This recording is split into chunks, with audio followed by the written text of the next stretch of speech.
जब तुम अपना टाइम बर्बाद करोगे तो तुम्हारे बढ़ने की संभावनाएं कम हो जाएंगी। अभी देखो गर्मी आएगी, सारे बच्चों के एग्जाम क्लियर हो जाएंगे, उसके बाद सारे नौजवान लड़के क्या करेंगे, 2 महीने पूरी गर्मी क्या करेंगे, आईपीएल देखेंगे। बोलो हाँ, 2 महीने तुम आईपीएल देख के बर्बाद करोगे। कौन जीता, पिछली बार भी तो कौन जीता कौन हारा, तुम्हें क्या मिला था? क्यों? तुमने पिछले साल भी तो आईपीएल देखा था, क्या मिला था? मूर्खतापूर्ण व्यवहार कर रहे हैं लोग। उसके पहले साल भी आईपीएल में कोई जीता कोई हारा, क्या मिला तुम्हें? तुम्हारे 2 महीने बर्बाद हो गए। इससे बड़ी मूर्खता, सबसे बड़ा गधा कौन है? जो अपने समय को बिगाड़ता है, वो जो समय को बर्बाद करे वो सबसे बड़ा मूर्ख है, और जो समय को सदुपयोग करे वो सबसे बड़ा समझदार है। तो आज की युवा पीढ़ी को तो बस इतना जान लेना चाहिए कि तुम अपने समय को गवा रहे हो, मतलब तुम अपनी मूर्खता का परिचय दे रहे हो, बाद में रोओगे काम नहीं मिल रहा।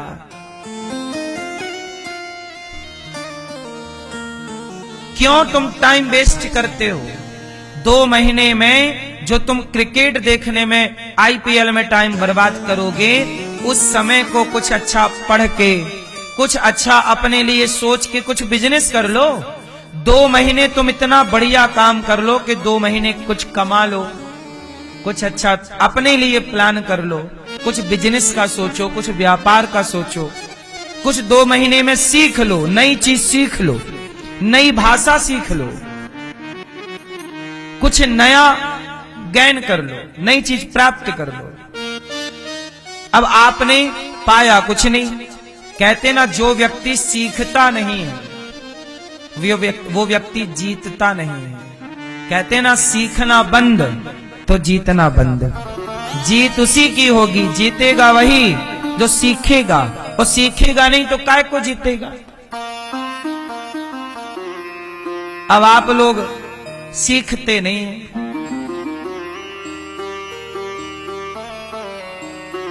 ये दास अनिरुद्ध, मुझे हर चीज सीखने की लगन रहती है। मैं कहीं भी जाता हूं, कुछ भी सीखने को मिलता है मैं सीख लेता हूं। कोई भी काम, जो भी काम आप सीख सकते हैं सीख लो।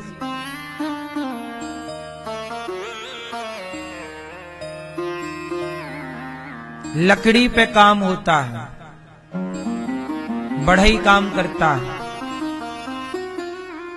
आजकल बढ़ई का सारा काम मुसलमान सीख गए, तो बढ़ई बाजार से हट गए, मुसलमानों के हाथ में पूरी लकड़ी का कारोबार है। पीओपी का काम मुसलमान सीख गए। आप अपना घर बनाओ, उस घर के बनाने में 2-4 मुसलमान जरूर आएंगे, कोई ना कोई काम वही करेंगे। बोलो हाँ।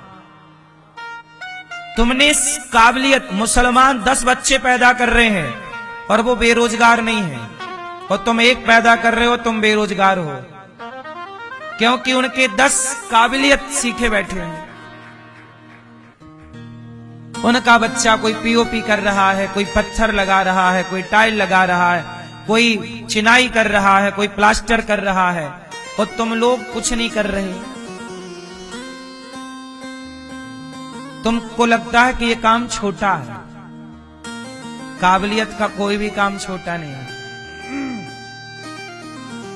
क्यों जी बताओ, छोटा है? आप लोगों ने अपने आप को हटा लिया, पूरा बाजार खाली हो गया। आज तुम्हारी बहनें बाजार में चूड़ियां पहनने जाती हैं, तो चूड़ियां पहनाने वाले बहुत लोग मुसलमान हैं। वही हाथ पकड़ते हैं तुम्हारी बहनों का, फिर वहीं से लव जिहाद भी चालू हो जाता है। क्योंकि तुम हट गए ना वहां से, तुम्हें लगा ये काम तो छोटा है, यार चूड़ी पहनाने का काम तो बहुत छोटा है। बोलो हाँ। इसलिए मैं तो कुछ उदाहरण दे रहा हूं, बाकी तो आप समझदार हैं। कहा नहीं है तुम बढ़ई भारत का लकड़ी का काम करने वाला बढ़ई, अब बढ़ई गायब है। लकड़ी का पूरा काम कारपेंटर का कौन कर रहा है? बोलो। पूरा पूरा भारत कैप्चर है। हिंदू 5% मिलेगा, मुसलमान इस काम में 95% मिलेगा। टाइल पत्थर लगाने की योग्यता हिंदुओं के पास 10% है, तो मुसलमानों के पास 90%। क्या कर रहे हो तुम? कुछ नहीं, क्रिकेट देखेंगे। हा छक्का, हा चौवा, हा गधो।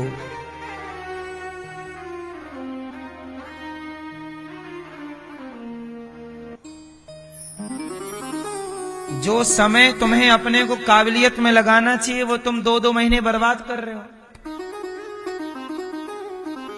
इससे बड़ी मूर्खता क्या होगी?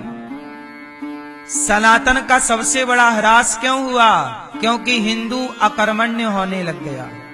हिंदू को लग रहा काम की क्या जरूरत है, 10-20 हजार की नौकरी कर लेंगे जी, बहुत है। अब तुम में क्या काबिलियत है, चलो बताओ। कुछ लोगों को छोड़ दिया जाए आप में से, तो बताओ आप में क्या काबिलियत है? कितने रुपए के आदमी हो आप? काबिलियत नहीं होगी तो 10,000 से ज्यादा में कोई ना पूछेगा आपको। जिसमें कुछ काबिलियत नहीं उसके हाथ में झाड़ू दे दी जाएगी, झाड़ू लगाओ 10,000 रुपए लो महीने का, या फिर डंडा लो चौकीदारी करो 10,000 रुपए। 8,000 10,000 रुपए बाजार में मिल रहा इस काम का।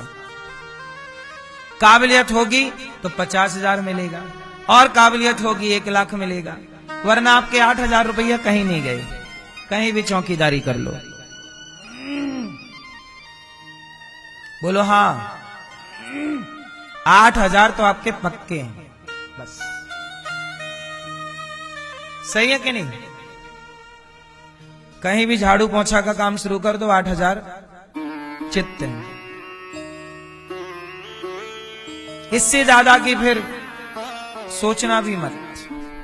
इससे ज्यादा उन्हीं को मिलेगा जिनमें योग्यता होगी। सुख में अंतर है कि सुख का उल्टा है दुख।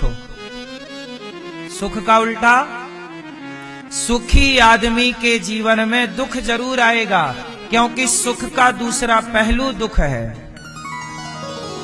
बोलो हाँ। दिन का दूसरा पहलू, लाभ का दूसरा पहलू उल्टा है, उल्टा सीधा। ठीक है? अब ध्यान से सुनो कि सुख जो है, आज जितने सुखी हैं आपको दुख भी होना पड़ेगा, दुखी होना पड़ेगा, प्रकृति का नियम है। सर्दी है तो गर्मी भी होगी जरूर। बोलो हाँ। तो सुख का उल्टा दुख है। आज सुखी हो तो कल दुख भी मिलेगा। अच्छा, दुख कहां से मिलता है? जहां से सुख मिलता है। अच्छा बताओ, सच बताओ, दुख कहां से मिलता है? बोलो, कहां से? बेटा हुआ, बड़ा सुख मिला। मेरा बेटा हुआ, बेटा बेटा बेटा बेटा बेटा। बेटा से सुख मिलता है, लेकिन वही बेटा जब जवान होके आंखें दिखाता है तो वहीं से दुख मिलता है। जहां से सुख मिला है वहां से ही, वहीं से ही दुख मिलेगा। बेटा अच्छा है अभी, और बाद में जब लुगाई आएगी और पत्नी को लेके भाग जाएगा तब रोगी, चला गया बेटा, सुनता नहीं है, बात नहीं करता। पहले तो बड़ा मजा आ रहा था, बड़ा सुख दे रहा था बेटा, अब वही दुख दे रहा है कि नहीं? ये प्रकृति का नियम है। जहां से सुख मिलेगा वहीं से दुख मिलेगा। पत्नी से क्या मिला? सुख। बोलो हाँ। बहुत सुंदर हो तुम, आई लव यू, तुम्हारे जैसा तो कोई नहीं है, परियों की भी परी हो। और बाद में जब दिया उसने एक डंडा, फिर अरे महाराज हमें से तलाक दिलाओ, जल्दी तलाक, हमें नहीं चाहिए ये। पहले सोच रहा था कब शादी हो, कब शादी हो, अब कह रहा कब तलाक हो, कब तलाक हो। बोले शादी हो जाएगी बड़ा सुख मिलेगा, अब कह रहा तलाक हो जाए तो सिर की बिच्छू उतर जाए। बोलो हाँ। तो जहां से सुख मिला, सुख मिला, कैसी है बहू? बहू तो चंद्रमुखी है।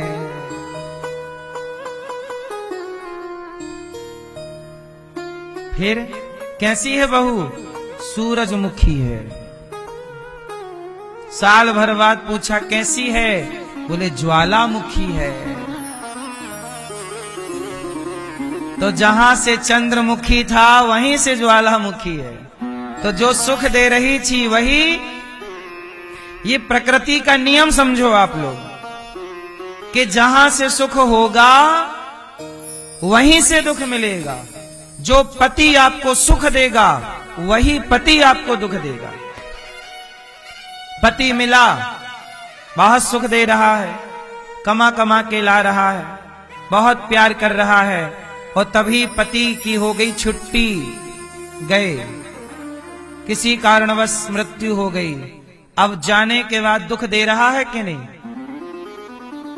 रो रहे हो उसकी याद में, छोड़ के चला गया जीवन साथी बीच में। तो जहां से सुख था, इसलिए कहता हूं संसार से सुख की कामना ही मत करो। तो संसार में सुख है और सुख होगा तो उल्टा दुख भी आएगा, लेकिन भगवान के कथा में, भगवान के चिंतन में सुख नहीं है, भगवान की कथा कीर्तन में आनंद है। और जरा बताओ कि आनंद का उल्टा क्या है? बताओ आनंद का उल्टा क्या क्या है? सुख का उल्टा क्या था? अब बताओ आनंद का उल्टा क्या है? आनंद का कोई भी उल्टा होता ही नहीं है। इसलिए मैं सुख में नहीं हूं, मैं आनंद में हूं। सुखी व्यक्ति कल दुखी होगा, पर आनंद में रहने वाला सदा आनंद में रहेगा। इसलिए आनंद में रहा करो, सुख में ना रहा करो। बोलो हाँ। सही है कि गलत है?